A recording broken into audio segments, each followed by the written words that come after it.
میں یہ چاہتا ہوں کہ یہ توشہ خانہ کہ میں آپ سب کے سامنے کہتا ہوں یہ ثابت ہوگا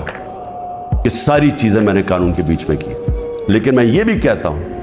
کہ اگر آپ نے توشہ خانہ کھول ہی دیا ہے تو ساروں کی اب چیزیں نکالیں جو لوٹ مار ہوئی ہے توشہ خانہ میں، اور اس میں پتہ چلے گا نواز شریف، آصف زرداری، ان دونوں کی آپ کی چیزیں سامنے آئیں گی، اور وہ بھی پوچھ لیں کہ جو باقی جن کو چیزیں ملی ہیں وہ بھی انکوائر کریں، آرمی چیف کا پتہ چلوائیں کہ 6 سال جنرل باجوہ تھے ان کو کتنے پریزنٹ ملے،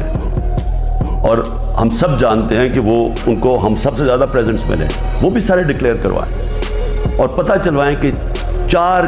5 گاڑیاں نکلی توشہ خانہ سے، 3 زرداری مہنگی ترین گاڑیاں ہیں، BMW 2، لیکسس وہ سب سے مہنگی اور سب بلٹ پروف دگنی قیمت کی، نواز شریف مرسیڈیز مہنگی ترین گاڑی 6.5 لاکھ میں لیتا ہے، پہلے تو تھا ہی غلط، 6.5 لاکھ میں 42 لاکھ سارا دکھاتا ہے مرسیڈیز کا،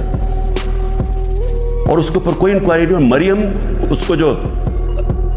BMW ملتی ہے وہ توشہ خانہ میں نہیں دیتی نہیں ہے، سیدھی چوری ہے۔ تو نائب چیئرمین صاحب کو یہ چیزیں تو نہیں نظر آ رہی،